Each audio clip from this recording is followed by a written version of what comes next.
live? Yes. Ah, greetings and welcome. I am Joffrey, and today joining me is Darkest Light and Vector Maximus. We're discussing ages and institutions for EU5. Uh, a lot of folks Project I know. Caesar! Yeah, we don't March, know what it's gonna be yet. March of the Eagles. Yeah, it could be. I know lots of folks have been really looking forward to seeing how ages will work in Project Caesar, the super secret project, as I'm sure they will start off I'm sure that this is about to tell me, yes, the super secret project, uh, as they always do. Welcome to another Tinto Talks, the Happy Wednesday. We talk about the most secret game with the codename Project Caesar. Truly, the most secret game of time. Let me move myself over a little bit. All right. So, this week we'll talk about the ages and institutions, concepts that were first introduced in a patch to EU4. They were a convenient mechanic to make different eras feel different, but soon became too gamified, with development ruining the institution game. Hello, broadcast early today. Well, you say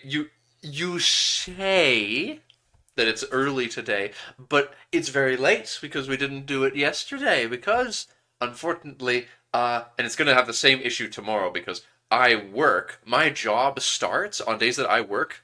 It starts like an hour after Dark's work ends. So unless we were going to do it for just half an hour, which I know Vector would love, but I ain't built like that. It wouldn't work. Yeah, we have to drag things out to be at least 2 hours each time. Exactly. Just they ruined the institution game by making things a little too gamified, which is fair. I suppose they do feel very gamey.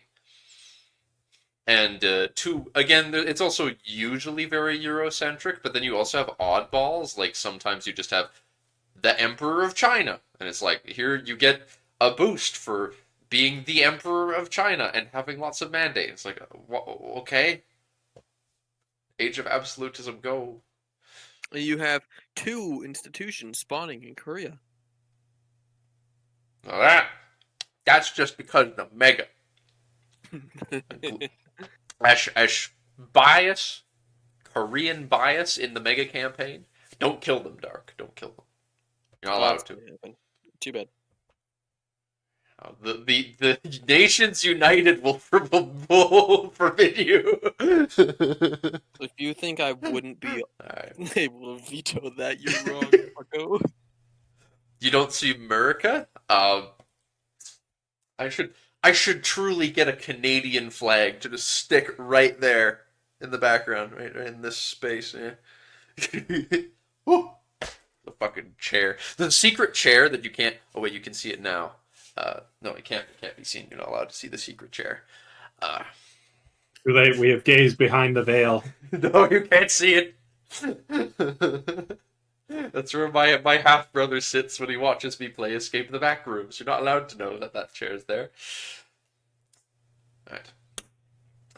Now, to get started, every age introduces several new redacted. Ah, wonderful. So we're not getting the whole package. We're just getting a slight intro to the concept. Wonderful. Every age introduces several redacted. Adds several possible new government reforms that you can pick, and impact the price stability of goods. They'll also have some direct impact on every country. In every age, the amount of gold you pay for your raised levies will increase, and the size of the army you were expected to have increases. Expected to have. And the amount you pay.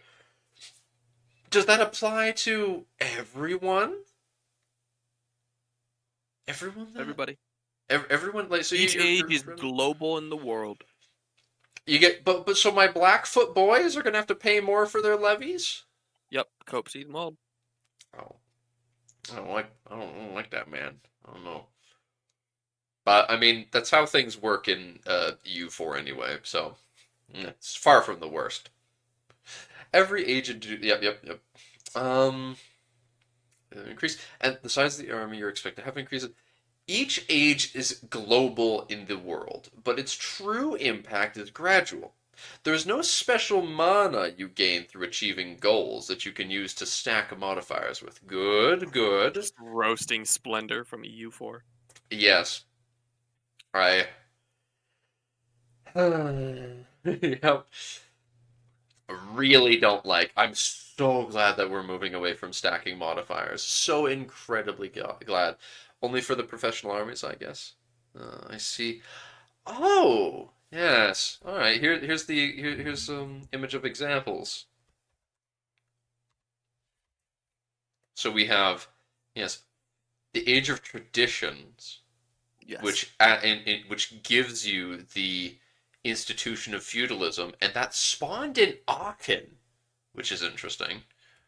Well, And the capital of legalism. Charlemagne's empire, and it's out of Charlemagne's empire that feudalism as we know it kind of was born in Europe, although it Yeah, has roots going back to the late Roman imperial period.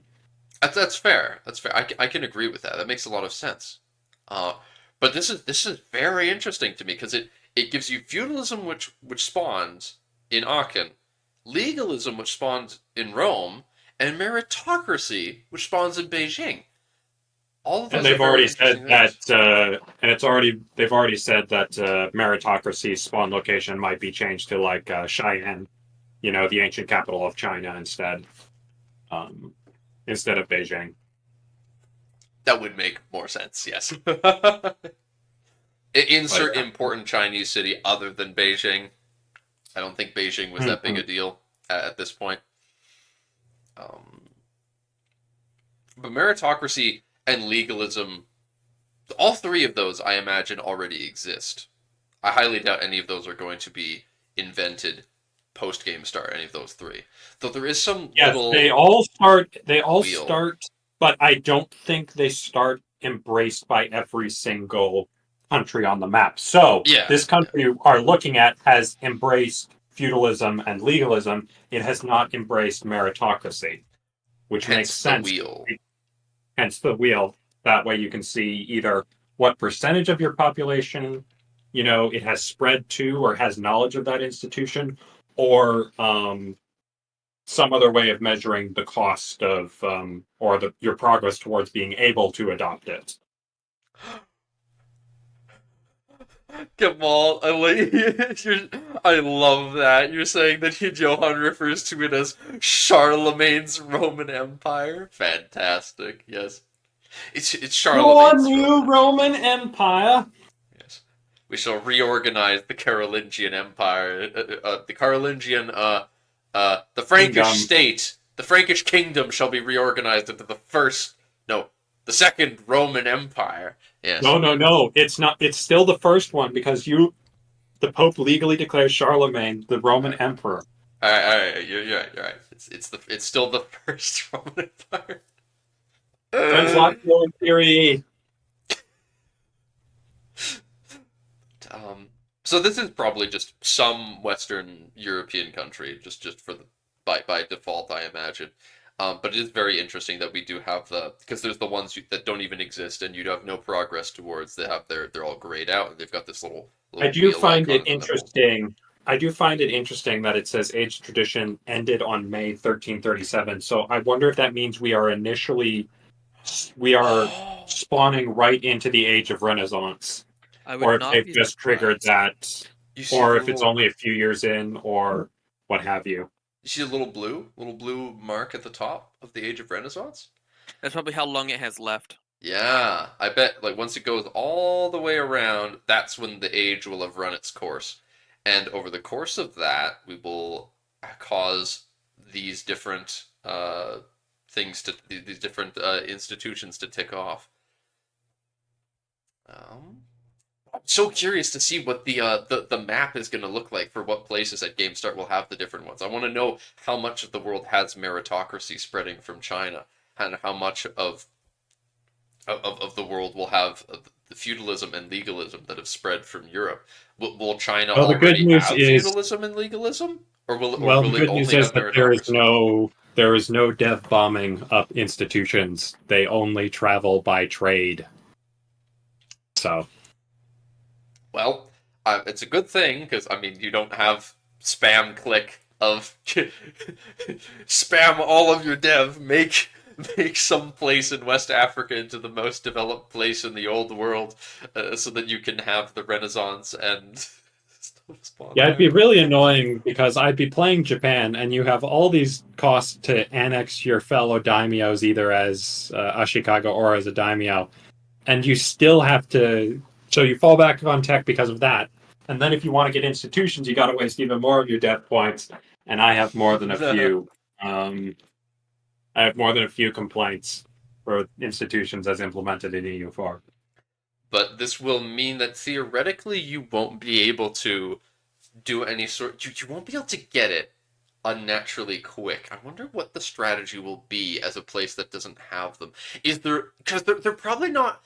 I imagine the thing is that they're probably not as We'll read more, and it'll explain. It'll most likely answer my question. But I imagine that it's probably not as cripplingly important for you to have them because in EU4 it is essential that you get them.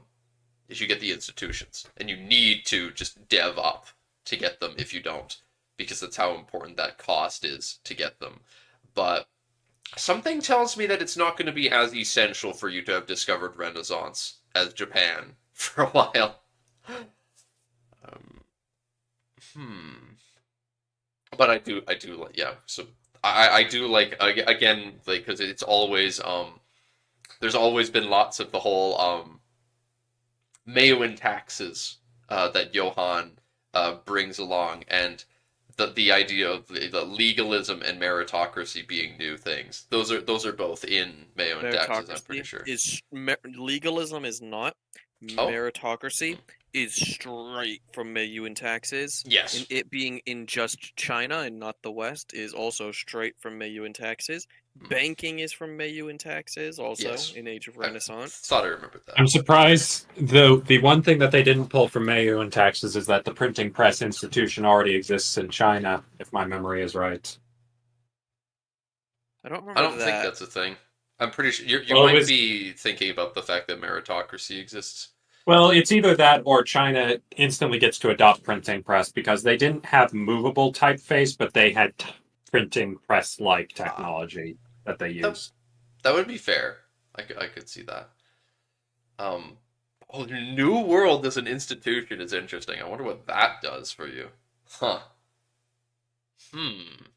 Well, you might be able to see soon. Maybe they'll explain in this. Read the Yes. diary. Alright, alright. I just the idea of I want to know. I want to know things like what professional armies. Are there not some people that already have professional armies? What does this mean? What is Well, and I how can how tell does it you, impact the game? you'll get the Uh, answers sooner than you expect. alright.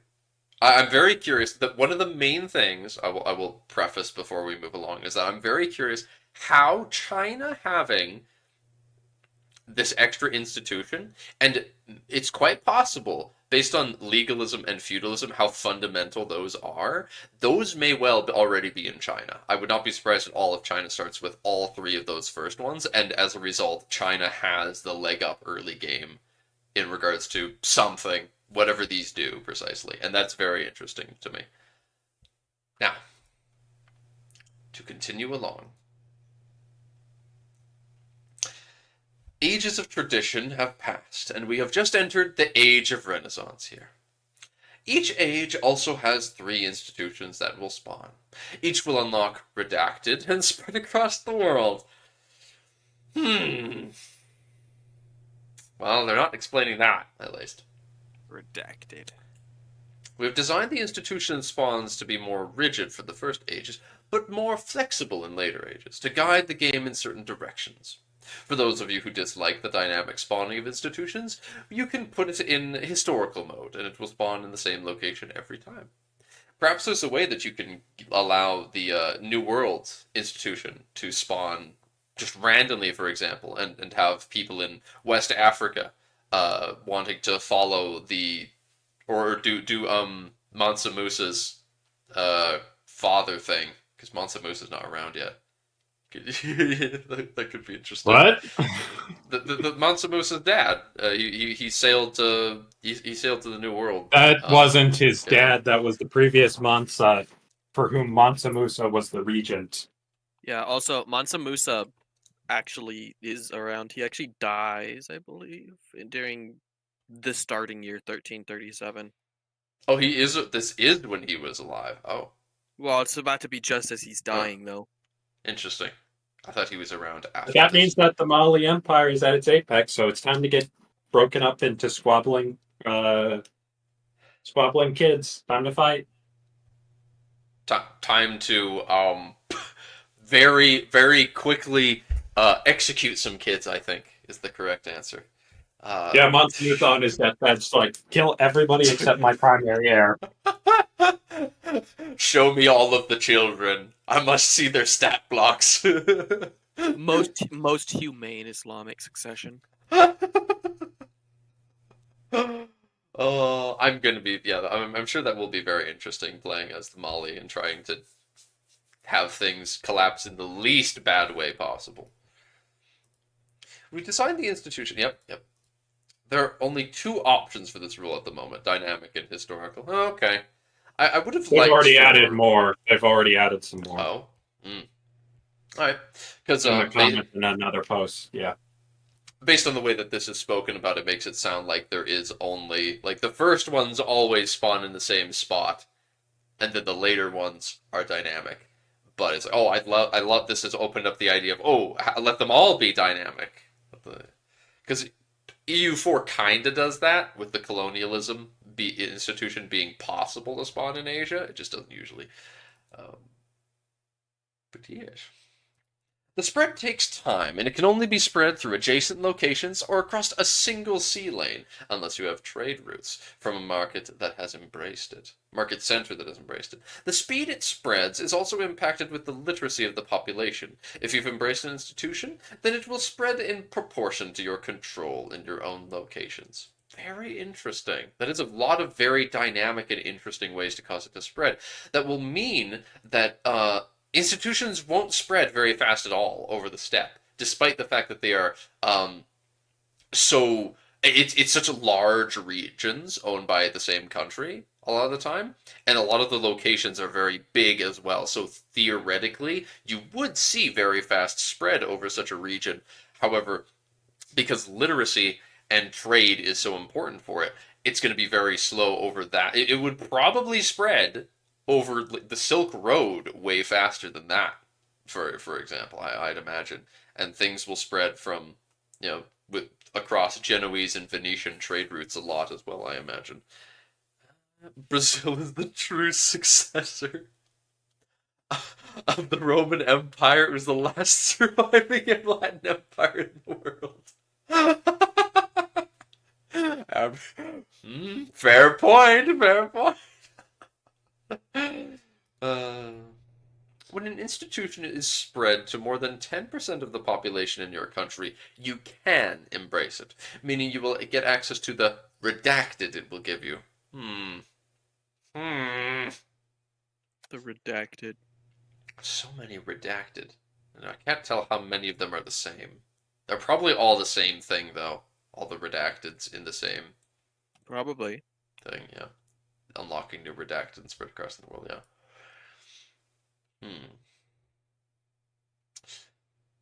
As the technology system and projects... Wait, does it spread to the people? No, it spreads to the location. Yeah, it spreads to the location, not the population. In the location, it determines how much population is there. Yeah, so exactly. It spreading to Paris is better than it spreading to just some random village in the Alps. It just the fact that it said 10% of the population made it sound for a second like, oh, the people themselves have it. But no, it's not that the people themselves have it. It's the location, and then the location has people in it. So that's how they track that. As a technology system in Project Caesar is different than the one in EU4, missing an institution for a while is not a complete disaster. But more on that next week. Oh, what's next week? Tech? Probably die. In later ages, you can also start assigning a member of your cabinet to promote institutions in a province, which will then progress any institution that you are aware of in the location of that province. Promoting is heavily based on the burghers and the literacy of the location. Okay. Okay, if you are aware of something. I guess does that mean a location that you can see has it? Perhaps. Maybe a country that you can see has embraced it? I don't know. But that's a very interesting idea. And that does mean that there is still going to be a way that you can try to force it to appear faster where you are. Even though it's not going to be a complete disaster for you not to have them. If you want to, you will still be able to develop the institution. However, you may well want to focus on other things. Like extra development, causing people not to be mad. Faith or cultural conversion. Extra levies, I think, is a thing. I don't know. There are 6 ages in the game, and in 1337, we start in the Age of Traditions. Oh, you do start in that age. It's just that it ends really quickly? Because it said it ends in 1337. So... It probably just ends quick. Yeah, it probably just ends within a year of game start somehow, which is interesting. Each age from there on lasts about a century. Okay, so the Age of Tradition's really short, but the rest last a long while. It was definitely the best of times. I like this picture. It was the best of times and the worst of times. Yeah. It's so dreary. Look at that peasant, though. She's rich. She has a pinkish purple headdress, and we all know that means that's expensive. Do you know how expensive that color dye is? Those are some well-off peasants. It's a lot of gold in Warhammer tabletop. They don't, because it's not a peasant. They live in an autonomous collective. Dang, they must have some great production methods there. I didn't vote. That's why the king is coming round to try to find out how they're making so much food. And then to demand it at sword point. He's got this is a cardinal looking dress up that he's bishop / no, not cardinal, but bishop. But I mean, it's the Pope himself. The Pope himself has come to this land to walk on foot through the mud. Even that being a bishop is a little odd that he'd be walking around in the mud, but yeah, whatever. In any case, how dare you question their region for coming to shitty middle of nowhere Shire? Why medieval people don't use umbrellas? Are they stupid? Yeah, honestly. Jeez. If I was this king, I'd be sitting in that carriage, being grumpy that it's raining. Actually, I mean, I like the rain, but you know, it's the thought. If I was a king, I probably wouldn't like the rain. Age of Traditions. Different society. Are we about to run through every age? Oh God, we are. Oof. Why is my right arm so sore? In the Middle Ages. Age of Traditions. Different societies have been established throughout the world for hundreds and thousands of years, and their foundations can be framed in traditions such as legalism, meritocracy, or feudalism. Legalism. We gave this institution the spawn point of Rome, even though there are plenty of places that could compete for it. Most of the old world has this institution spread and embraced at the start of the game. Alright, fair enough then. The theories behind legalism have been integrating into Chinese societal structures for hundreds of years. The concept that pure idealism and domestic stability leads to a rich, prosperous state and a powerful army is deeply rooted in the forms of thought in the Eastern Asian domains. However, as merchants and migrants brought forth the exchange of ideas, the concept of legalism made its way across the vast expanses of the Muslim world. There it adopted the stance of a symbiotic relationship between heathens and believers in Islamic states. Legalism in Europe signified the rite of passage from the dying grasps of the great Roman Empire to its remnant legal roots, many of which would later serve as the basis for new jurisprudence across the old continent. Yes. Makes sense, yes. Um, so yes, I imagine that it will be. A lot of the hordes probably don't have many of these institutions, though, if any. I Probably not. wonder if I can't see the Golden Horde having legalism. I'm gonna be honest. They had a legal code of their own sort, but yeah. But I can't everyone imagine they're does. present in the New So, World either. preposterous. I mean, hey, Africa's in the old world. Where we getting our I mean, sub-Saharan Africa might have it to a degree. The Mali definitely have legalism. The Mali probably have legalism and feudalism, if I'm being honest. That makes sense to me. But I don't know. We'll see what they When did most with it. people refer to the old world, they tend not to refer to anything further south from Mali and Songhai. Like they don't Yeah, consider like Congo and South Africa to be part of it usually. that's true. But Mali and Songhai are places that you typically think of.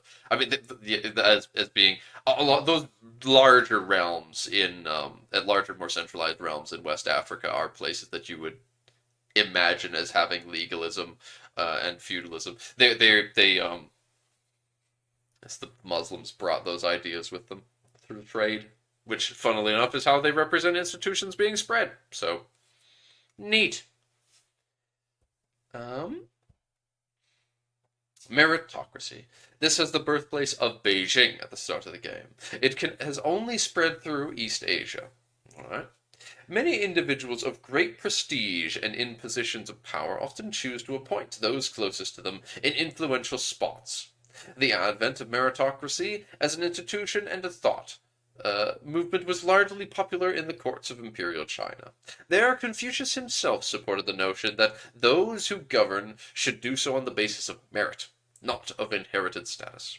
This led to the replacement of the Chinese nobility of blood ties to one based solely on meritocratic abilities.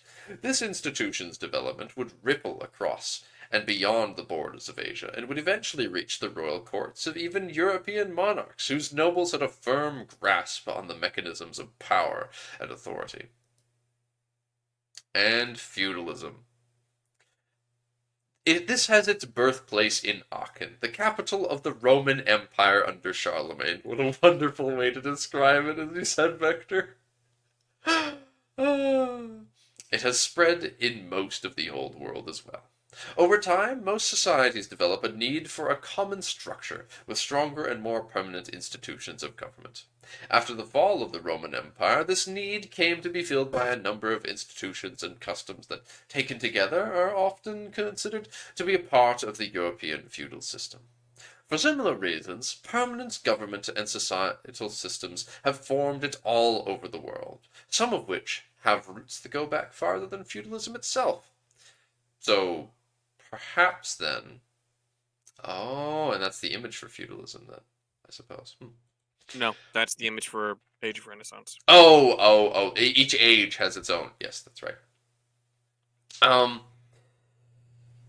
I suppose that last bit of what they're saying implies that feudalism as an institution is just the idea that it's probably going to be just present anywhere that something is not strictly tribal. So I would not be. In fact, I would be surprised and disappointed if the the Inca and Aztecs don't have it. For example, I would hope that Central and South America would, in large part, have feudalism, despite the name not quite being the same. They functionally had the same concept. I'm sure you would agree, Dark. As No, a fellow Inca lover. I disagree. Yes. Of course, of course.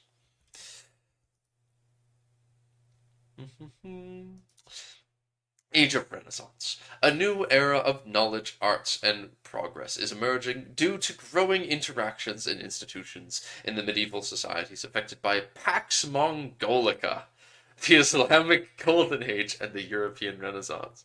Pax Mongolica. What a term. Renaissance. This institution will spawn soon after the age starts in a northern Italian city with a university. The historical location is Florence. City with a university. So universities will exist at the start. This isn't going to be some Good. late game EU4 thing where it's like, oh, you just unlock this and now everyone just has universities. But no one has them before. Yes, very good. Starting now in the 14th century, the wealthy and powerful in the Italian city-states have been patronizing artists and scholars willing to explore the old Roman and Greek societies of their forefathers.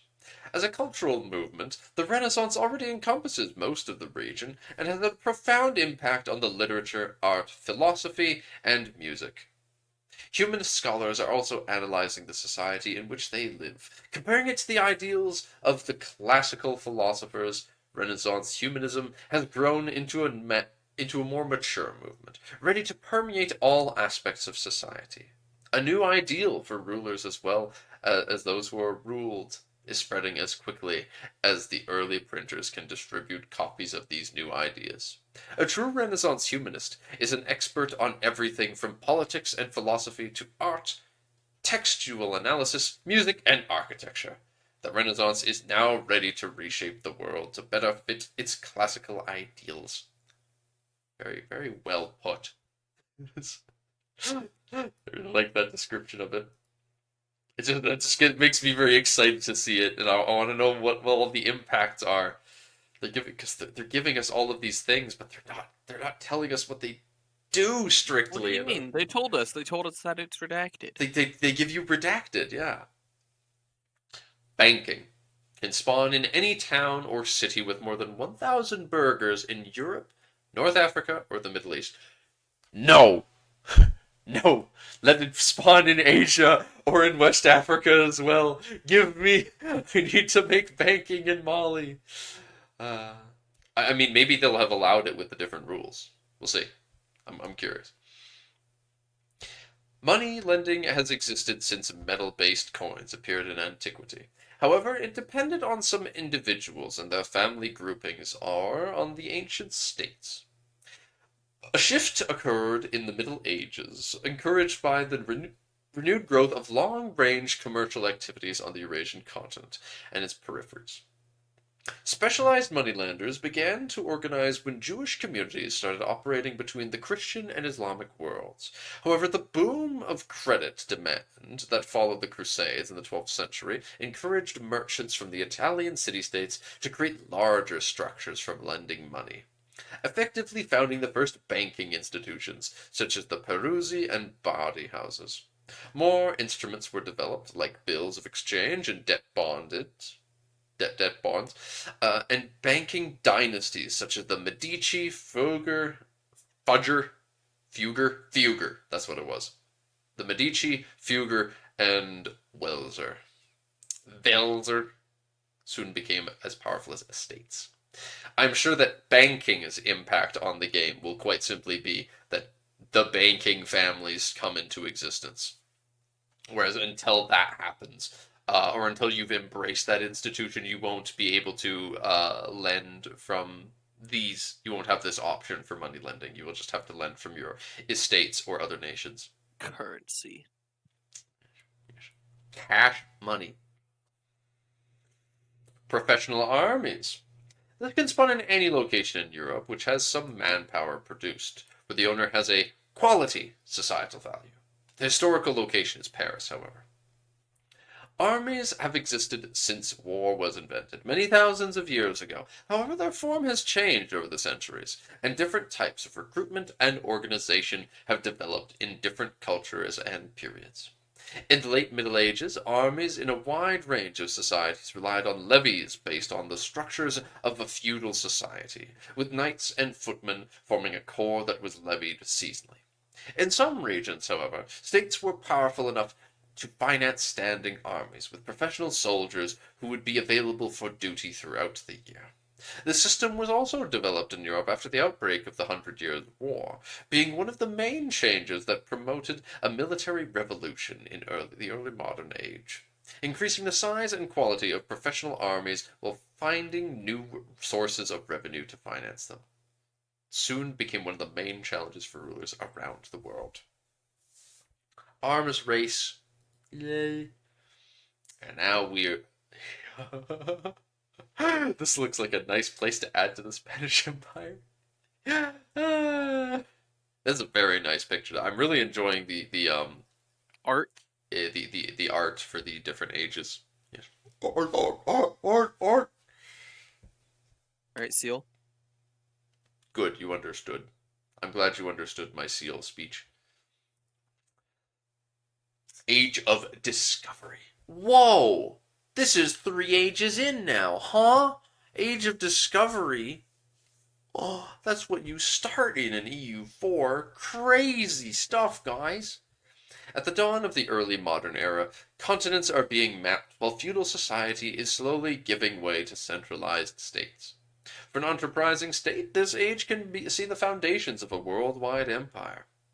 The New World. This will spawn in any port in Western Europe or North Africa, with more than 2,000 burghers, and where the owner has discovered the Azores and the West African coastline.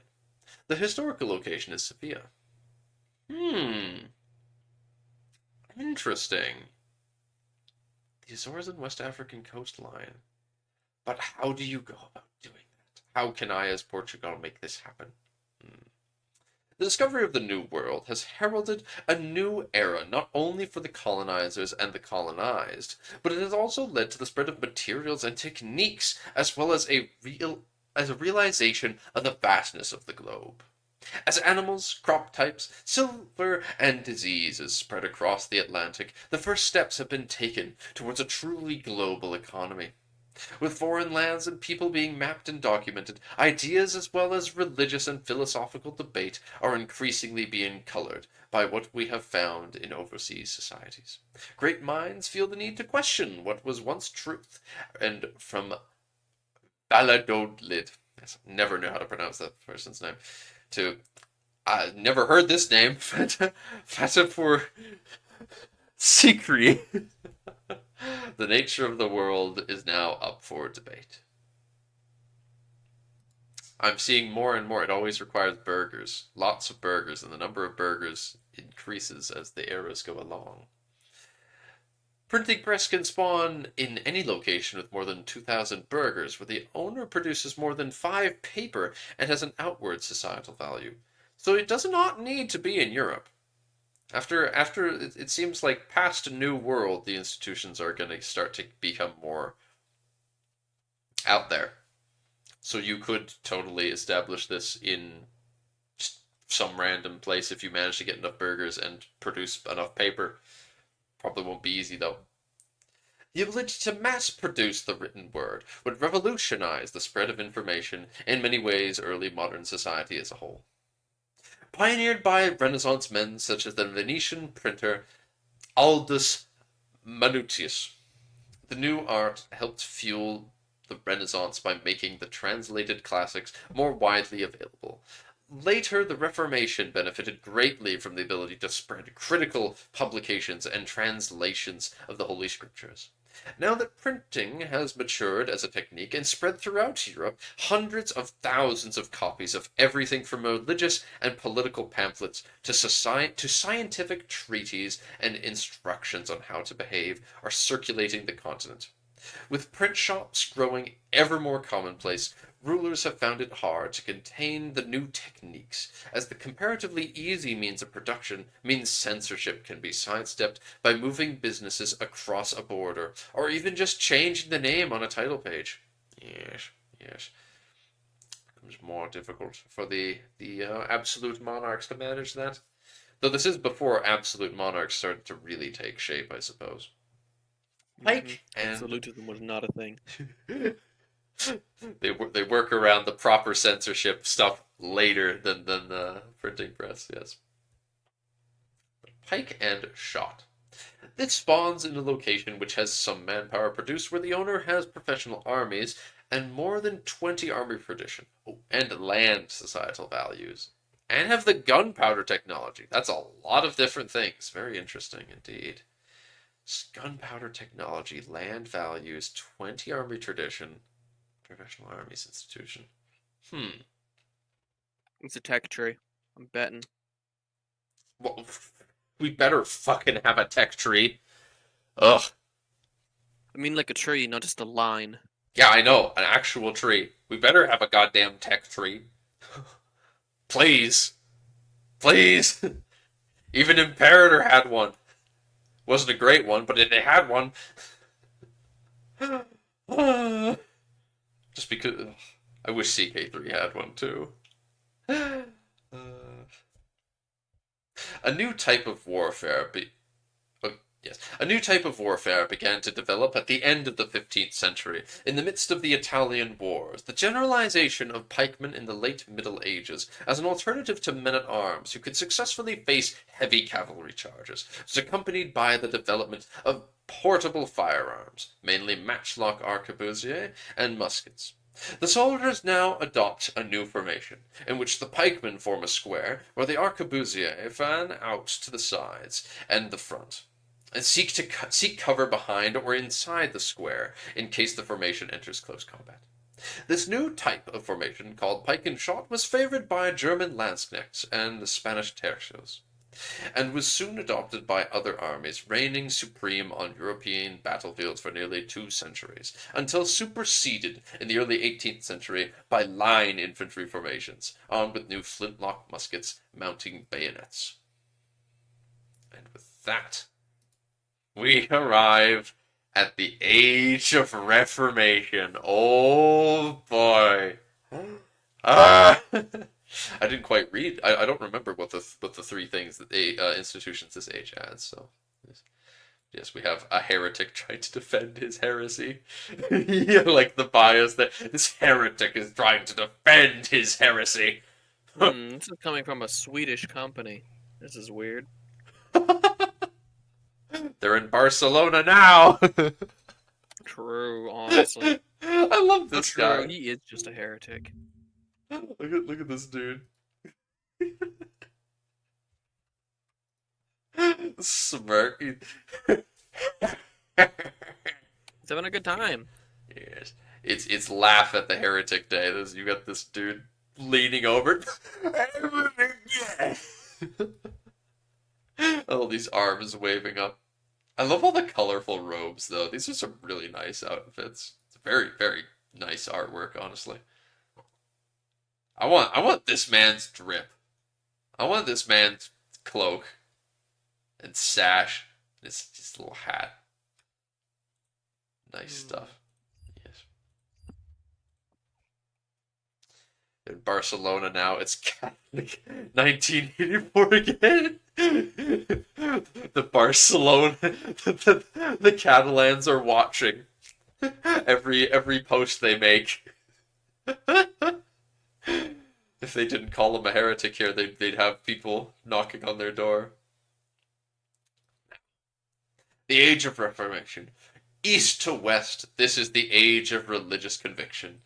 Debates and mass movements. In Europe, the Protestant churches are entrenched, while millenarianism takes hold of Iran and religious syncretism shapes Indian society. I mean, they're trying their best to make it not Eurocentric with this, so I mean, I can appreciate that. It is something that applies to, that they're actually finding ways that it applies to the rest of the world, so it can feel more appropriate as a, just across the old world event, and I appreciate that. Confessionalism. This spawns in a town or city in Europe. Again, it has to be Europe, though. But I mean, it's the Protestant Reformation that's the main show here, so fair enough. I can't complain. Then you start the printing press, where the owner is Catholic, and the dominant religion is Catholic, and has spiritualist societal value. The historical location is Augsburg. Alright, new objective unlocked. prevent the Protestant Reformation by not allowing any Catholic countries in Europe. You must destroy them as Lithuania. Hmm. Yes. Yes.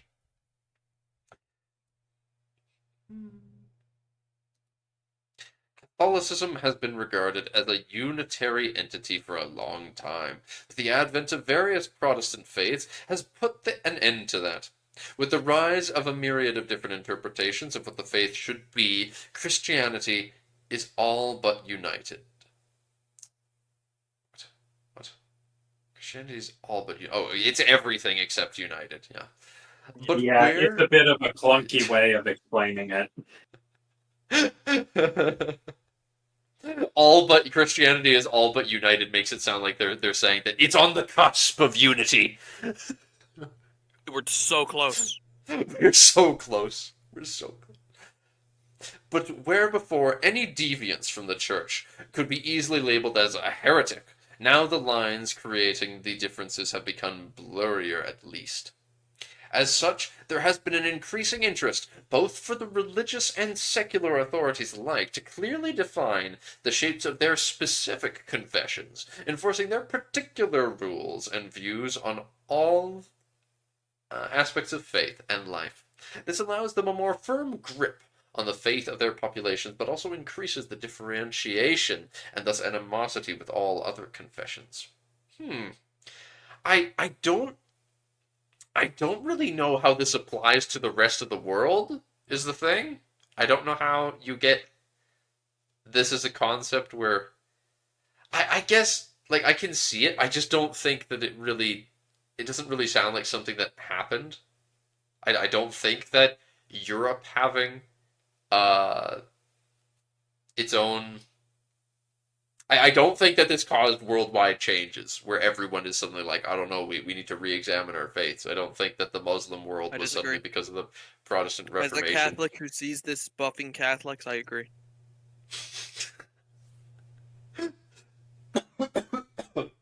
This isn't buff Catholics, this nerfs them. What are you talking about? What do you mean? This is good. It buffs Catholics to have... Look who responds. Huh? Weird, man. It's great. We get the institution. We're the cool guys. Oh, you mean that it's good? You agree? Because even though it causes pain for the Catholics because of all the heretics, it gives them an institution spawn, so this is good. Yes. This is what matters. I mean, the place where this spawns is probably going to almost instantly convert to a Protestant faith, so... We'll see about that. You've got to make it spawn in your own country and end it. Well, I can tell you that Augsburg is most certainly, I don't think, a Protestant city. Let me check. That's a good point. Augsburg is in far south of Germany. It's Augsburg because that's where the Peace of Augsburg, where the notion of his realm, his faith was instituted. Oh, so, the Peace of Westphalia kind of thing? Yes. Yeah. The idea of, it's okay. The confession of your realm was set by the prince, not by the emperor. That's what Augsburg determined. Makes sense. Global trade. This spawns in a market center or city anywhere in the world that has among the most value of goods traded. Huh? That has among the most value of goods traded? It has the most valuable goods traded there? So it needs to... So for this to happen, you need to have, like, Lisbon having access to all of the world's most valuable goods. Is that what that's saying? I think so. You need to have a market center anywhere in the world that has among the most value of goods traded. Oh, is there going to be some? goods being traded about, not the value of the goods. I believe. Well, not. It is the value of the goods. It's sort of like how global trade spawns in the most valuable trade node in EU4. So you mean that like okay, it takes the aggregate, just all of the goods being traded through this market. Yes, although it says among, which means it's probably not just the number one. So it could be a few different. It would probably be like, all right, if you're in one of the top X number of trade nodes, you have a chance of getting it. Yes. Fair enough to me.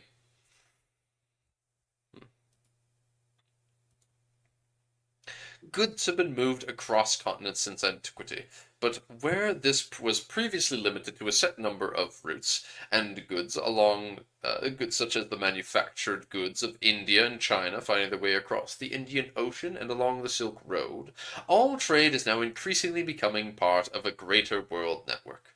With the discovery of the Americas, sea routes around Africa, and the crossing of the Pacific Ocean. Big deal, that one. Local trade networks are being connected into one world-spanning interconnected web. Silver mined in the Andes is now being traded and being boxed and taken via Europe all the way to India and China. Iron mined and wrought in Scandinavia is being sold in West Africa by English merchants, and others are making a fortune just distributing cloth and spices within the Southeast Asian trade sphere.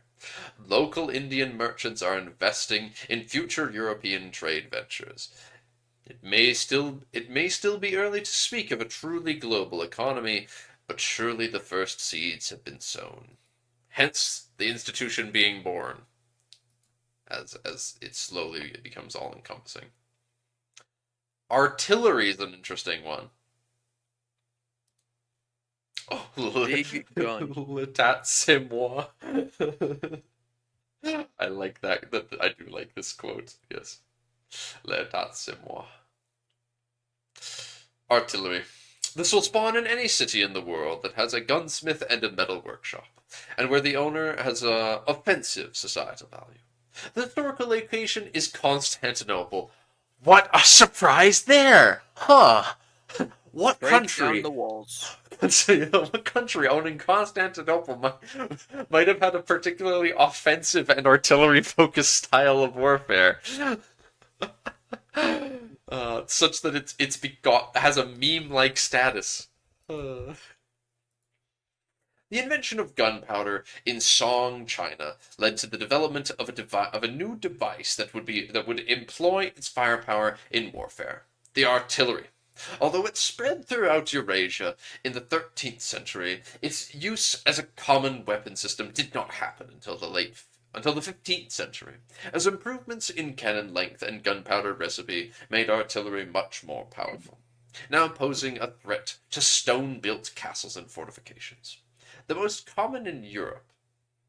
Soon artillery would be used not only in sieges but also on battlefields. A smaller caliber of gun now featured the mobility required to be quickly deployed and used. Its final development as a key warfare system would come in the 18th century, especially after Napoleon perfected its use at key points during battles. He is well known for that. Yes. How can fire unmake stone? Shush, Screamer! Let him cook. Boom! I love that scene in the film so much where Krima brings the candle really close and Saruman's just like, no, no, no, no, no. Just holds him back, don't.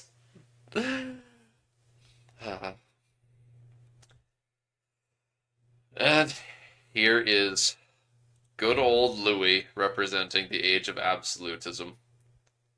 What he sees, he rules. Yeah. Again, a very, very nice piece of art here. I love the sun there. Oh, jeez. I really like this art style. It's very nice oil painting look. And all the faces are really crisp too. It's very, very, very, very nice.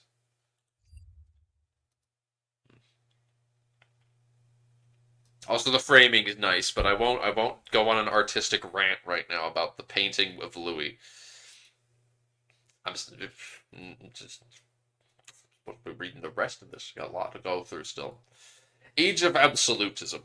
As governments wrest the absolute power in their countries from other parties, they are now able to devote themselves to the building of empires.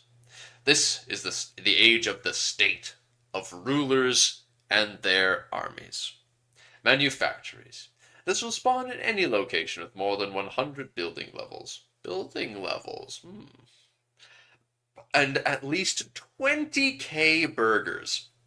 That's quite the jump from the 2k, the last one that required a number of burgers was. Ooh.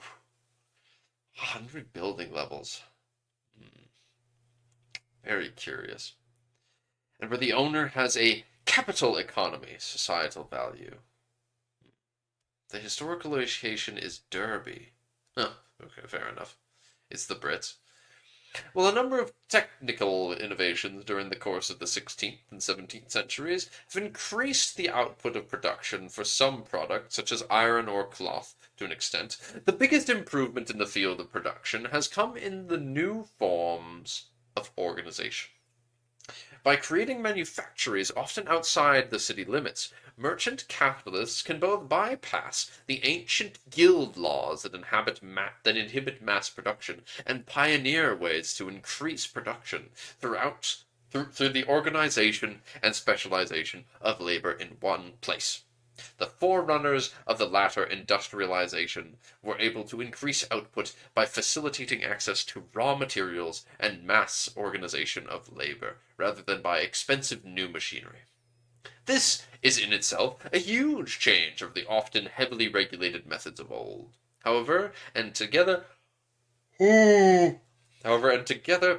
later technical advances, this new mode of production will come to revolutionize society. The USA has 5 derbies. Oh, God.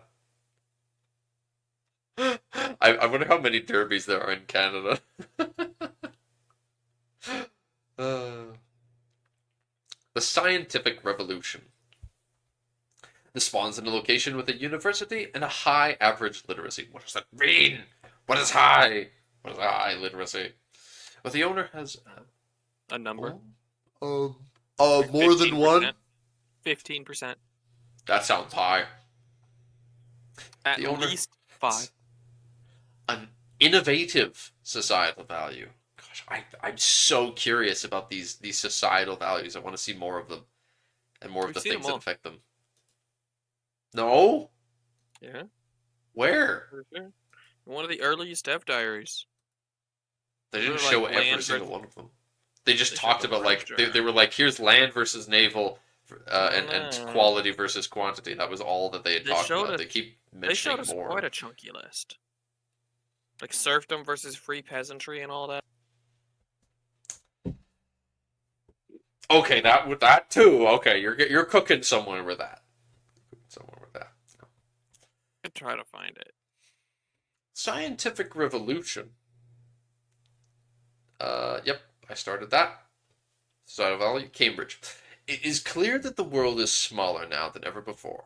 The rise of global trade and the printing industry led to an increased flow of people and ideas, allowing for a more widespread dissemination of knowledge. This in turn resulted in a more thorough questioning and analysis of the reality of the world. What was once just accepted as fact is now questioned. What was only poorly understood is now observed. And what was only supposed, tested. The recent advancements in areas such as mathematics, physics, or biology are undeniable. But the real revolution is in the change in the perception and approach towards science itself and the way of understanding it. Systematic experimentation is the true scientific revolution, and it will surely change completely our conception of the world.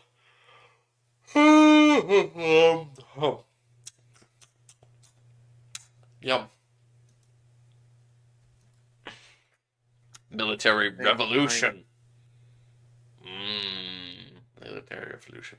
This can spawn in any capital with a lot of military buildings, and that has a population of over 50k. The historical location is Stockholm. Oh, okay. Oh, Stockholm, huh? The continuous state of war affecting Europe in the 16th and 17th centuries led to a sharp increase in the size of armies, as a necessity born of the growing authority of competing absolutist regimes. The infantry is now armed en masse with flintlock muskets, greatly increasing their firepower and performance in battle by being deployed in the innovative line formation. What an innovation, truly. Just stand in a line, replacing the old pike and shot. Those needs also affect the capabilities of the state administration, as it continues to expand to handle the manpower and finances required by this increase in the size of the military. That also is spearheading the development of supply chains required to feed and sustain armies through intermediate depots that support the operational armies. The result of these advances would be none other than a usurpage of wars between increasingly militarized countries in the 18th century. It's one way to deal with the nobility, I guess. Better dead than red. They're all red flags, though. Guess I'm dead. Yeah. The Age of Revolutions. This is the last one, isn't it? Yeah. This is the end of the game.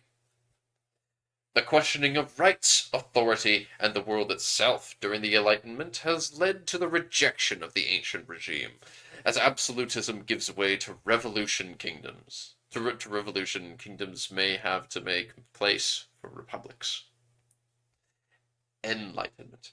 This spawns in a location with a university, high average literacy, and where the owner has an innovative societal value. Historical location is also Paris. Oh boy. The last century has seen rationalism and empiricism gaining an ever-increasing popularity among the great minds in the age.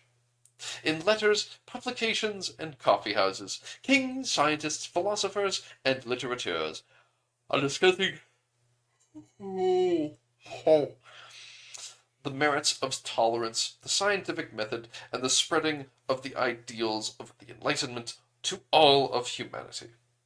From universities or courts of enlightened monarchs, expeditions are being sent to measure, catalogue, weigh, and map the world so that we can better understand the laws that govern everything around us. Others discuss the laws that govern society and try to reach an understanding of the rights of man. Great projects such as the colossal undertaking of creating a complete encyclopedia of all knowledge, or a complete index of all plants, animals, and fungi in the world, are being pursued for the greater good of humanity. The light of reason has been lit, and many will not rest until it has been brought to all corners of the earth.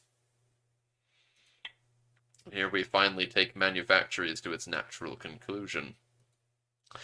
Industrialization. So spawn in any location with more than 250 building levels and at least 20k burgers, and where the owner has a capital economy, societal value. The historical location is Blackburn. Don't know where that is, though. Though it sounds like a Brit name to me. The dawn of the 18th century gave rise to many new institutions, as man's thirst for growth took hold. Advances in the field of production and manufacturing, as well as the introduction to complicated machinery, will change the world as we know it on a global scale. The rise of the Industrial Revolution brings about the international and lasting changes, not just in commerce and business, but to the fabric of society itself. Inventions such as the power loom and steam engines shall push the capabilities of mankind to its zenith yet. La vie en masse. That's the last one, huh? Oh, God. Phew. can spawn in any capital with lots of military buildings, population of over 200,000, and where the owner has a defensive societal value. Another historical location of Paris. Warfare is an ever-evolving concept, innovated and honed generation after generation. The 18th century saw the rise of powerful empires, each with its own ambitions to satisfy the need for expansion and provide the fuel necessary to fulfill these ambitions. New nationwide conscription laws will be drafted and signed, in effect raising armies of all unmarried young men, the size of which will shape the course of history. Next week, we'll talk about what replaced the technology and national ideas system for Project Caesar. Oh gosh. I am so excited to see that. 38 respectfully disagrees. I do imagine that all of these are in reference to the last line. Yeah. No, I'd say it's also just because institutions remain a somewhat controversial model. I'm still not wholly convinced. I think this is an improvement on EU4's way of doing them. I'm still not 100% sold on them. I just want to know if it is and very particularly, I imagine there are some who feel that these are far too Eurocentric. I personally don't care that much, but I can see that some people would get up in arms about it. So, I want to see if it's possible to create alternate ages, if it's not just a straight line. Yes, I know we've talked about that before, and I am very keen to see if that will work as well, Dark, because I do, for example, want to have, with you and I modding, I would like to have a potential age of reformation that could happen, but it's not the main one, for example. That it's not the most likely outcome, but under certain circumstances it could, for example. Things like that are very interesting. I imagine it will be, but it could require some jank. But if it is possible, it would be a lot of fun to mess around with, I'm sure. I don't... But the thing with this is... Yes, looking back on it, got this image, it sounds later on like a lot of... I guess you got scientific revolution. Basically, yeah, almost everything. Yeah, confessionalism is the last one that needs to happen in Europe. All of them happen in Europe up until New World. Then printing press, pike, and shot don't need to, and then all the rest don't need to happen in Europe. I do. Yeah, New World is kind of important for it to spawn in Europe, I can imagine, and so same with confessionalism, so I get that. But I do really like at least that like a lot of these are very possible to have happen outside of Europe, especially like because in EU4 it was theoretically possible, but it just wouldn't. Especially with like global trade, for example, it just wouldn't. And I think manufactories, printing press, yeah. Yeah, I guess no. Most of them really do just have to spawn in Europe in EU4.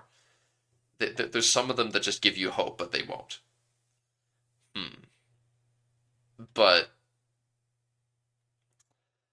I do the thing with these, and yeah, I could see the whole them being too Eurocentric idea. But the thing is that a lot like even though these ideas historically started in Europe, they are the ideas that proceeded to take over the world in the end. They spread across the planet, so... In the West. They started in the West, but they spread across the world in the end. And had a change on every society. So I feel like it's still important that they're represented, and the fact that you could start them someplace else is probably a good thing. Pike and shot spawning in China is a very funny concept. Because, yeah, historically China skipped that. They kind of skipped that straight to the mass arming people with guns. They just didn't use guns, and then suddenly everyone had a gun. Though it is interesting that you get you get pike and shot, and then between pike and shot you just have this whole 2 ages where everyone's using pike and shot. It's just that partway through you add cannons. Damn.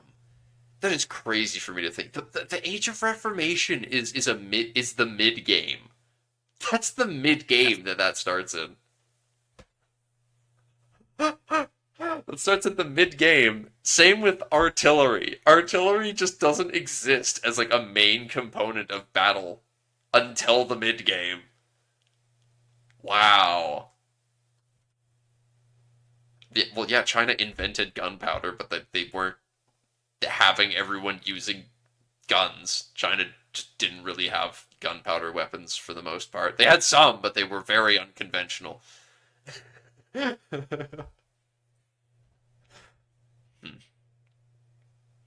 Hmm. I guess I at first I was kind of disagreeing with the notion of the levy en masse, but I agree with that as well.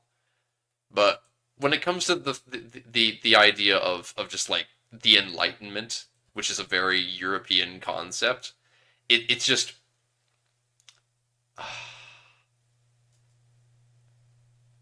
you there's no way that they could just like they would have to make up new stuff. And like you could do that for a mod, for example. You could come up with if you're able to make alternative ages, you could theoretically make alternative institutions that are like replacing the Enlightenment with some concept that springs up in Asia, for example, that dominates the world. Like meritocracy again. you know? But that doesn't really work for just the fundamental building blocks of this grand strategy game. Because you would need to make shit up, is the point. It works for mods, but I think that there comes a point where you just need to have something like this, unfortunately. Drac, I don't think that the rocket-powered arrows were a conventional force in the Chinese and Korean armies. Everyone loves the Hwacha, but I don't think that Koreans were using that all the time in combat. Alright. Time to read through some comments. The Chinese, too, invented ships capable of navigating the oceans, but did not use them to colonize or start trade around the world. Yeah, instead, they went through Southeast Asia and Malaysia. Because that was the world they knew existed. They didn't come up with some concept of, oh, we must reach the far east. We must go and like reach Europe. Because Europe wanted to come to them, and they knew it. China's history is funny like that. They're the center of the world, and they kind of were. It's kind of hard to blame ancient China for being so full of themselves for the fact that everyone did want to go to them and get what they had. So... But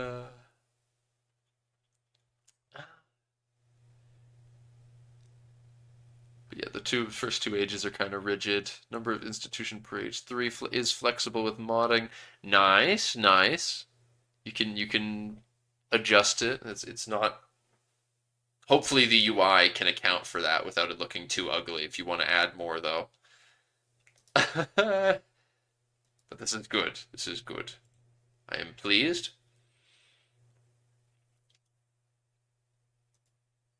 Yes. How many? You can have as few or as many as you want for ages and institutions. Surely then. Surely we can do alternates and have alternate requirements and whatnot for them. Yeah. Because then you could surely you can just have it be there's like, oh, if this one has happened, then this one can't happen. And you could link them and make an order of them like that. And then they rejoin. It's like maybe it's like, yeah, you have your straight line down, and then it's like, oh, do you go left or right? Which direction do you go? And then it links up again afterwards. Or maybe it doesn't. Maybe you just have even more that spring off of it. I don't know. You need to see the proof of you need to see the proof that it works first, and then you come up with bullshit. That's why we need the code, Dark. We need the code. Need the code. How do the ages or institutions impact the new world, especially compared to EU4? They won't really care about them until maybe the Age of Discovery. Could you maybe perhaps have their own ages? Yeah, no, they wouldn't really. They won't really. This makes it sound like, yeah, maybe they don't. I mean, they could totally. I say him saying that they won't really care. They probably in some places do have feudalism though, but yeah, they might not have legalism, or anything past that, for example. But I would like the nuance of there being. It would be really cool if, for example, there is feudalism in a lot of places in Central and South America, and maybe legalism in some place. And I think it's a bit of an spreads. X to doubt moment from me here. You don't think that they will have feudalism down there even? I don't think. Yeah, I don't think so either. But they talked about when they explained feudalism as something where it's like something that just has come up in different ways across the world. And they're not saying the old world with that one. They specifically said across the world. But you didn't really see feudalism amongst South American and Mesoamerican civilizations. Not in the sense that we think of it, anyway. Honestly, if there's any that's going to be there, it'd probably be more accurate to put legalism there. Due to having, centralized governments with effective laws and institutions. Amongst the Aztec and Inca, at least. Or not feudalism. I don't really have any good arguments to disagree with you on that right now. Look, I'm a huge Inca fan. But I don't think they're going to be rolling in the institutions. I just want them to have a couple starting ones. I want Pachacuti to be able to bring legalism to the new world. So modders can just make 15 institutions that spam and spread only in East Asia. Yes, you could. You could, I'm sure, if you felt like it.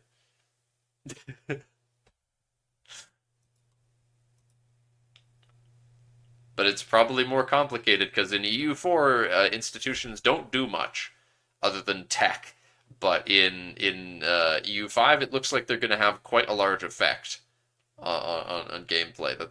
Based on the way they're making it sound. They're not explaining what they do, and that's annoying because this whole dev diary is basically just like, oh, they exist and this is what they look like, but this is not what they do. This is which ones we have, and this is how you get them. But why do you want them? I don't know. They do redacted stuff. I wonder, will different tiers of unit models be tied with different ages? Unit models are based on redacted primarily.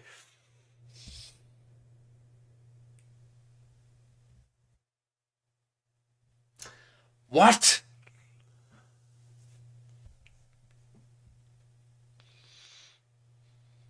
What?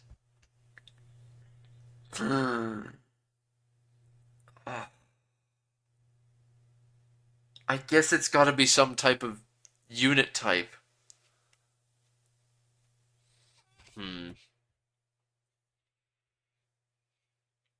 Very nice. A few questions. Absolutism is just another word for very strong crown power. You don't have another. Yay! We don't have just another stacking modifier. Yay! Yeah! Are unit models based on tags alone in EU4? I don't think that's what they mean. I'm pretty because unit models are based on tag and tech in EU4. You have a group of 4 in EU4 based on your tech, and that change based on your tech and are determined based on your based on your tag. I assume that it's going to be based on the way that they will be based on a combination of your culture and um some tech, something related to tech. I don't know. Um, hmm. Seems an institution can only spawn in a single location. Furthermore, if there are multiple locations that fill the requirements, could they spawn? It's random if all eligible, though it's weighted by population. So if multiple locations are eligible, it will be more likely to spawn in a place with the more people. Yes. I like that. Yeah. Yeah. Who knows how that weighting looks, but that's another thing to look in the code for eventually. It's a bit jarring that the conditions clearly indicate this era triggered by Portuguese exploration, and yet the historical location is Sevilla. No, it's referring to Columbus's voyage, but perhaps that Christopher Columbus's what if event from EU4 can come back to Project Caesar and can decide the game if the institution will be set in Sevilla or Lisbon. If you play with the default options, it's very likely to end up in Lisbon. I like that. So its historically accurate location is Sevilla, but the most likely location is Lisbon because it was a rather unlikely thing that Columbus worked for the Spanish and that he did what he pulled off what he did.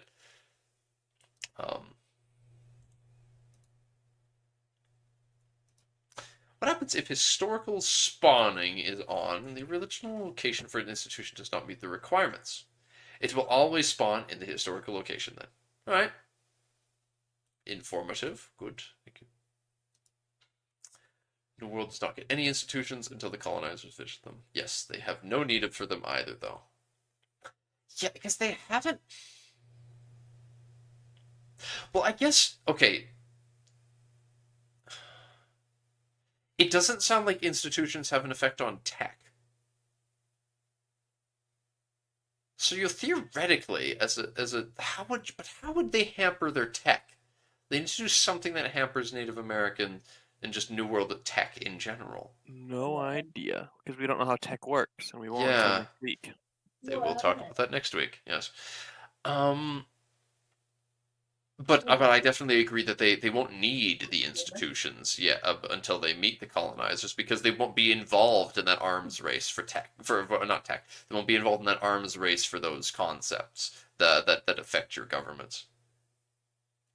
Because they will give bonuses and be beneficial to the people that have them, but since no one else has them in the new world, it won't matter until you meet people who do have them, in which case you want to be getting them first. So I'm sure that as soon as, if you're playing a New World nation, as soon as you see a European, you're going to want to be spamming your counselors on, please give institution. Because since they've explained that that's a thing you can do, you want to throw as many of your counselors that you have, which, I mean, is determined by age and institutions partially. I know they've mentioned, so I guess you'll only have like 2, maybe 3, but you gotta have those guys spamming on give you whatever the best institutions that you've discovered are. More progress, yes. A random city option is easy to add. A random city. Do the institutions spawn instantly when the ages start, or do they happen gradually? Institutions could take some time to spawn, and ages are semi-rigid in time. Because they do have that, they seem to have that ticking wheel. This question for the longest. Big fan of CK3. We have no official plans on anything converter related right now. It is something I really like, though, so definitely want it in the future. So they don't, well, I mean, if they don't make them, the fans will, so... They're probably not. I doubt that they're going to, because by the time Paradox under Johan would want to make one of their own, there would be fan-made ones out already. What sort of levers is the player able to pull to actively engage with the spread of institutions? One problem with EU4 was that aside from deving provinces to catch up with tech, the weight was Tech was a passive waiting game. For the first ages, it's primarily trade, but later on, you can use a cabinet action. Okay, so you don't actually have that cabinet action, which means that the Native Americans won't be able to do that because they're not going to have that later age ability. So yeah, I guess. I mean, the fact that it's mostly trade, you're just not really going to influence it early game. There just isn't going to be many ways that you can affect its spread early game, unless you just actively try to trade with those people, which I mean is feasible, but societal value. Yes. Oh.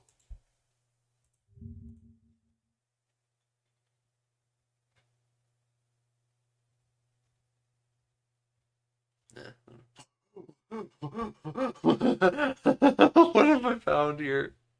Take me back. Institutions have negative effects, so that you sometimes want to delay its spread. Not directly, but some have some things unlocked you may not always want. Because the Renaissance certainly didn't start in the mid-14th century. I'm of the school of people that argue that the Renaissance started in the late 13th century in Italy. Dante has been dead for 16 years when the game started, after all.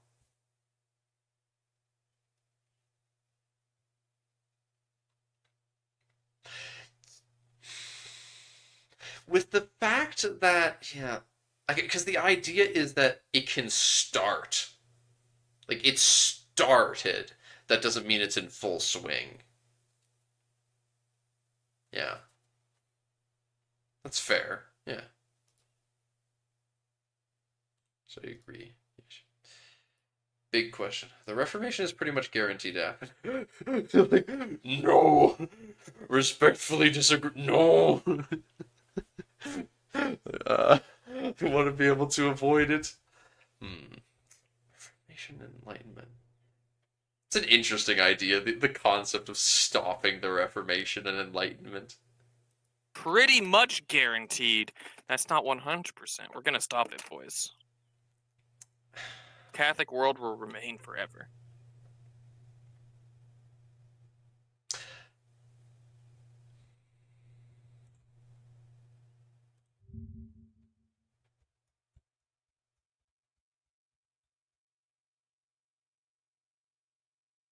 Professionalism spawns.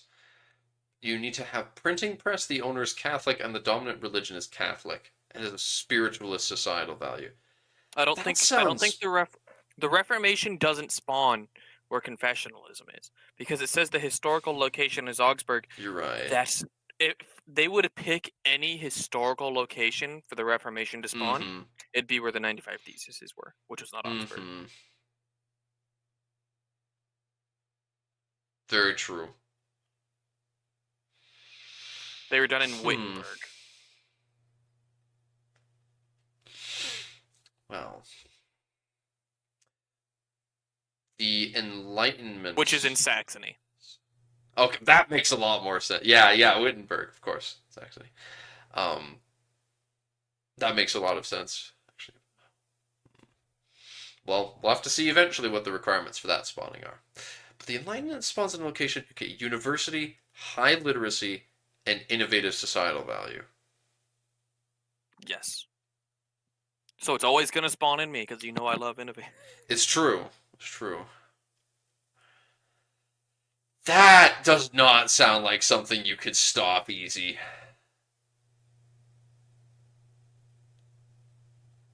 I bet it's, yeah, that sounds like you just aren't going to stop. Like, you could maybe delay it. I could see it being possible for it to happen later than normal, but that sounds like, this still probably is going to happen. Mind you, by the time Age of Revolutions is happening, the game is starting to slow down, come to its end, but, yeah. I long to see how they prevent the EU4 and CK3 problem of the late game not being interesting. They do say that it's specifically the Reformation is pretty much guaranteed to happen. I could see then the Enlightenment being delayed indefinitely because of how late it shows up. You might just not have anyone meeting the requirements. But the late game being boring, I suspect that it will be less boring because of all of the nation building stuff going on. That sounds like it's going to be more interesting, and there might be some stuff that goes on in the Age of Revolutions to do with your country that makes it more interesting as well. But I don't know. It's always I can tough. tell you, it's bad in CK3. The late game, there's no point. Late game CK3? That's an Yeah. entire another question. Yeah. Also, honestly, I think the biggest issue is modifier stacking. Because Yes. the more time passes, the more modifiers you stack, the more OP you get. And EU5 barely has that by the sounds of it. There's so many of these societal sliders moving from one to the other where you would be focusing on where you're getting penalties that come along. There's the theme with EU5 is that if you want to solve this problem, you need to cause another problem for yourself where you're never going to be able to put out all the fires. And I like that a lot. There's always something you could do better. And that feels to me, as long as they keep that, I think that will help a lot with the game being more interesting for the long haul, because you will there's a good chance then that you would constantly be looking to how can I more efficiently centralize my state? How can I more efficiently make up for this lack of naval ability that I have due to my focus on land combat? How do I better control my trade? How do I need to absorb more trade, more markets into my central market. I don't want this colonial nation to exist anymore because I have the technology to control them and they're getting uppity or something. Um, I imagine there's all sorts of things like that. Uh, Not to mention that new problems will arise due to things like literacy getting higher, I imagine is going to cause problems for you with people wanting change, and you might not want to give up your authoritative powers. Given the opportunity, players will optimize the fun out of the game. So, True. yes, Japards, I hope that we don't have the option. I do There's not always want going to to have be a the way. option. It just needs to be less obvious and less easy. And to take a lot of time. If it's very difficult and takes you most of the game to accomplish, then I'll go for it. Then you'll have played most of the game to get to that point anyway, and it might not even be the most fun.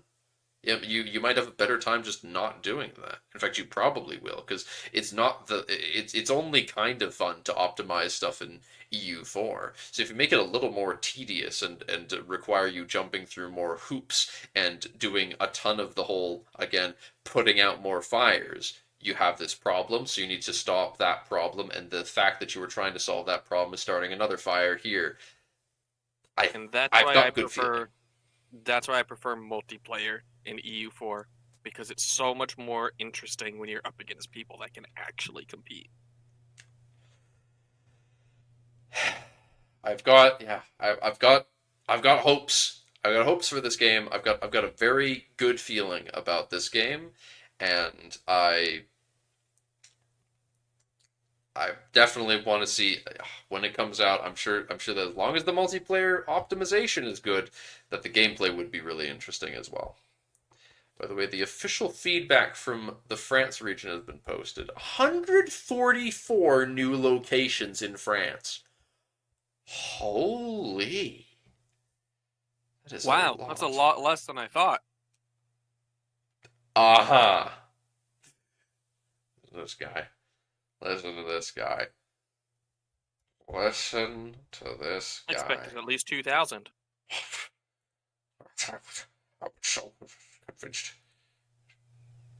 2,000 in just Paris.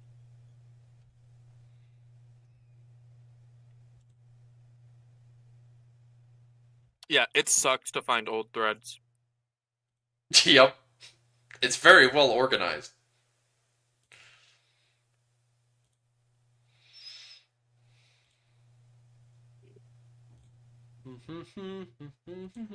Because I think we're more or less done with Yeah. interesting stuff to be said here. Even though there's two more pages. I don't think there's gonna be much. Um, 141. It's literally the first post in the list. Border Gore is going to be disgusting in EU5. Well, at the start, that's for sure. At the start, it's going to be absolutely horrendous. Don't you just love the fact that Navarre de facto rules Ivro, which is also a vassal of France? The ruler of Navarre is also the Duke of Ivro. The King of Navarre is also Duke of Ivro, and Ivro is a subject of France.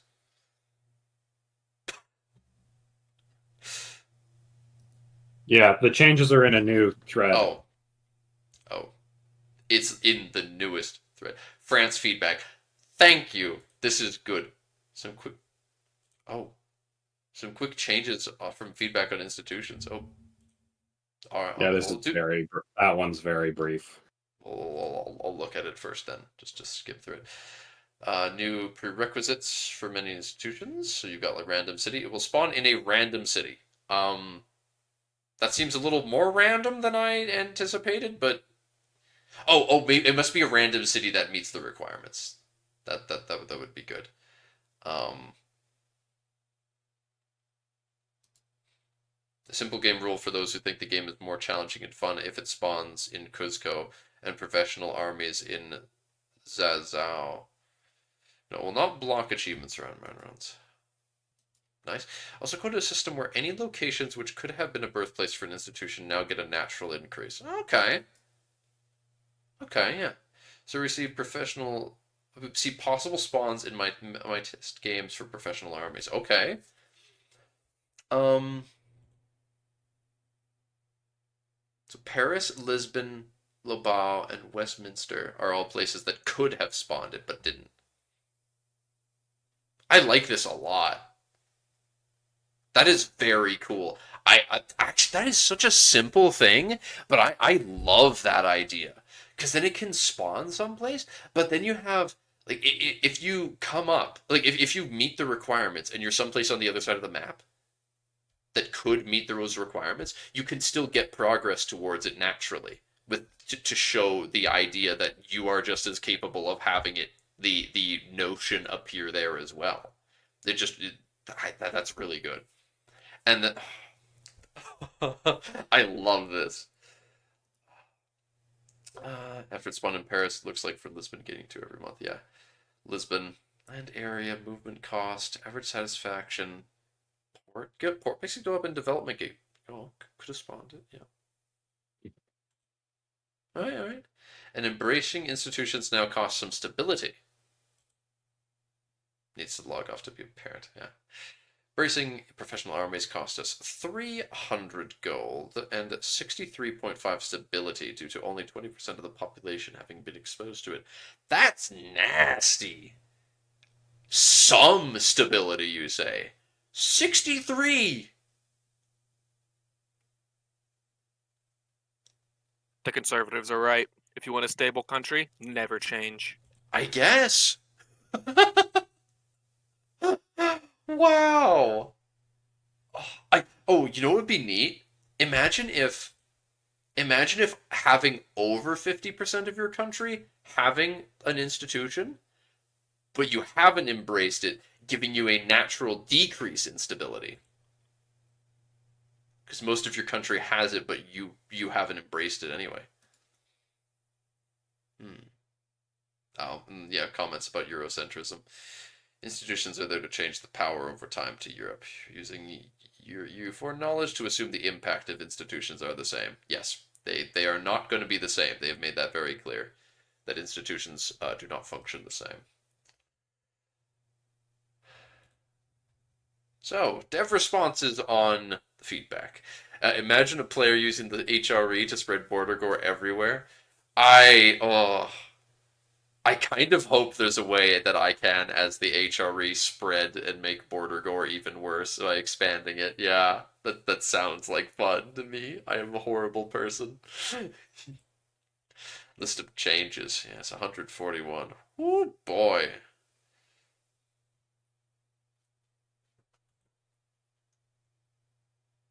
But what I does don't know where any of those places are. Look at that. France's name is in such a great location. What's that? I need to go back to France again. I lost it. I need to go get to the. SMH. I need to compare them.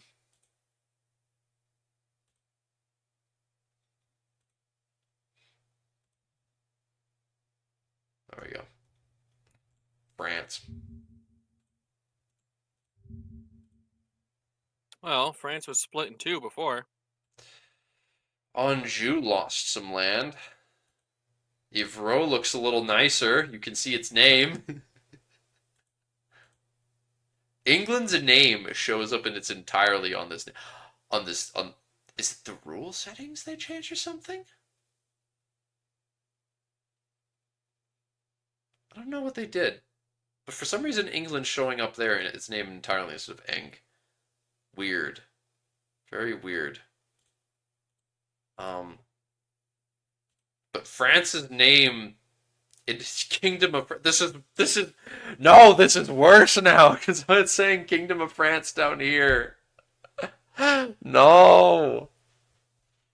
I see, Dark. Having France and France was better than no. No. This is the world I want to live in. Alsace-Lorraine.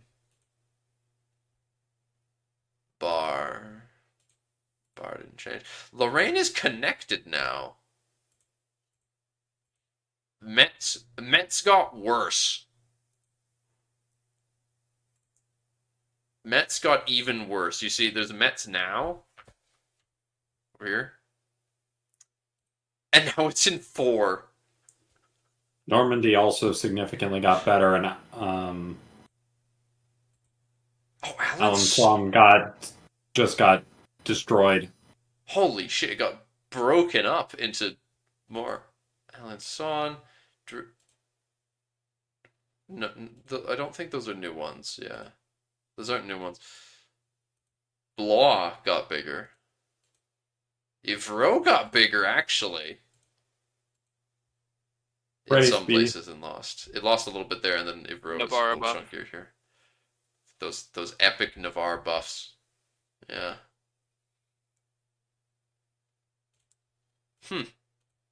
England lost those islands. England gained those islands. Oh, they gained them, yeah. Aquitaine grew. God. It lost a little bit by Khan, by the looks of things. What the heck's happened to Foix?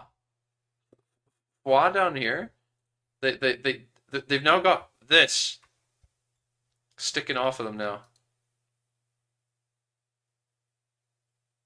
Mont de Marsan. I don't know what Mont de Marsan means, but okay. Mountain of something. Yes, yeah. We also see the Majorca changed significantly. Majorca lost some of its land stabbing into the middle of France, and it gained land in the Pyrenees.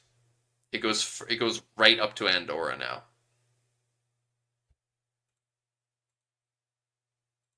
Which is interesting to me.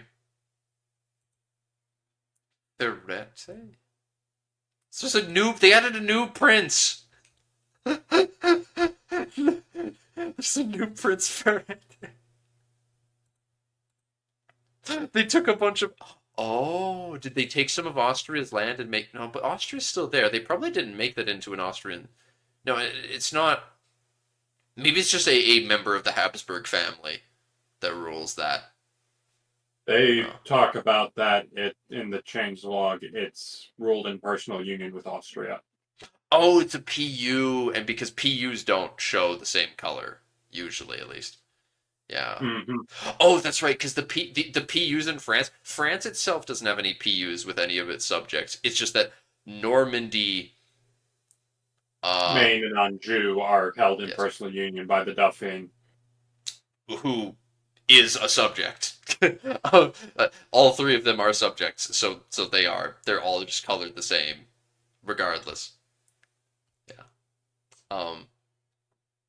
That's interesting. I like the idea. I kind of want to play this Ferrete country now. Being in a PU with Austria is like, because that means you have a defensive alliance. It would probably be pretty dangerous because I bet that it's not that difficult to, with that large of a distinction in country size, absorb the smaller PU. But having that just Austria backing you up is a big deal. Anything else tiny that's been changed? Don't see nothing in nothing in the Italian parts. Bessel and New got swapped, which is interesting. They swapped positions. All right, guys, I'm gonna dip now. Okay. You Alright. don't wanna watch Ultra Kill? This is tragic. Well, I might be back for Ultra Kill later, but I'll be watching as a viewer then. My dad's calling and wants to watch shows. So. Alright. Catch you later, Vector. Yep. Bye See ya. for now. See ya. See ya. We should probably wrap up soon. Yeah, it's kind of neat to look at the changes, but other than just add like the specifics of the counties changed, it's not that crazy. I imagine. A few minor counties. Few minor countries. Bern and Mont de Marsan are PUs of Foix, and La Marche is a PU of Bourbon, and Perche is a PU of Alençon.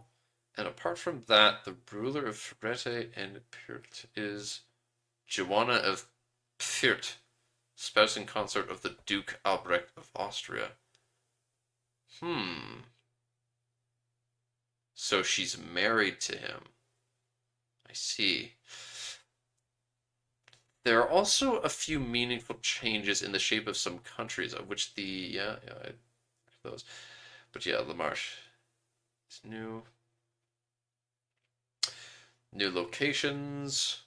There's new lakes and wastelands added. The central massif is not anymore such a complex place, although we've kept a few wastelands there. I don't care too much about that. It's interesting to have a little bit of complexity when it comes to wastelands, but that's not necessarily in a place like France, I suppose. We've improved a bit the mountain pass in the Alps, so they're a bit easier to understand, with less disconnected chunks, etc. Yes, I can see they're a little more straight. The branch, there's less in the way of large branches that go off. I do not believe. Lots more marsh. That is a lot more marshland. Huh. Very, of course, yeah, very, very flat, but with a lot more marsh along these coasts. Huh. Water.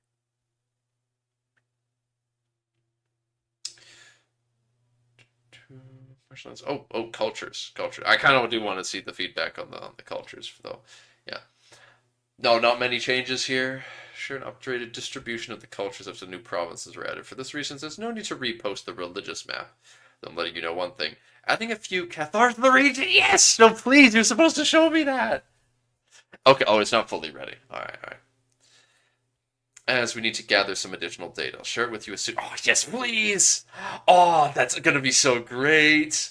Oh, goodness, I really want one of the... Oh, I hope one of the subjects is going to be, like, in position, a position where they could swap to it. There's going to be way too few. God has sorted them out. Fuck you. Fuck your mom. Dunk you in the river. All of that. Uh-huh. Francian's a little jankier now. I don't even remember. I didn't remember Barrett Sean being a culture, but I think it was. I'm Arpitan. surprised Little egg. about who the Barachon are. I wonder. Oh, I wonder where they're from. But I like the little Arpitan exclave up here by French Comintern. Right. Oh no. No need to make more sand memes. I Wow, think we look at can all wrap those this up. euros in England. The population. What the heck? France is no longer half covered by olives. Oh, it was. Didn't remember. There's a lot more wine, that's for sure. Good. There's also more sand.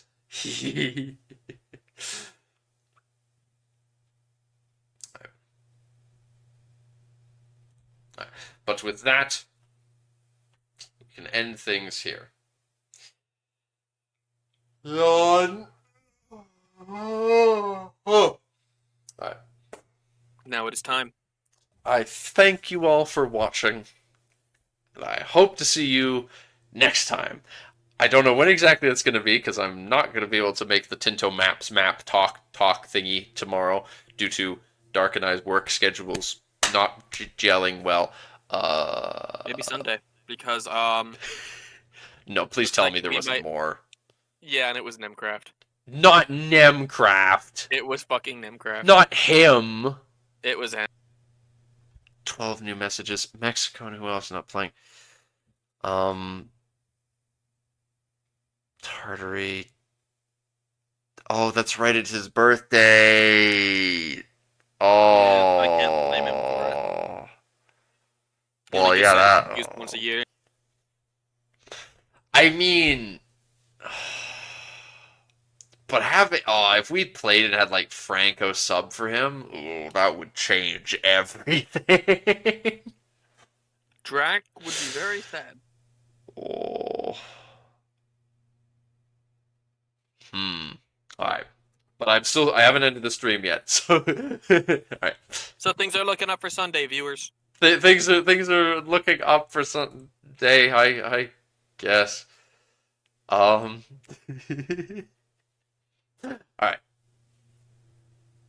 And I guess then for those who are looking for more Call of Cthulhu, I guess. But thank you all for watching, and I hope to see you next time, which may or may not be Sunday at this rate. Bye-bye!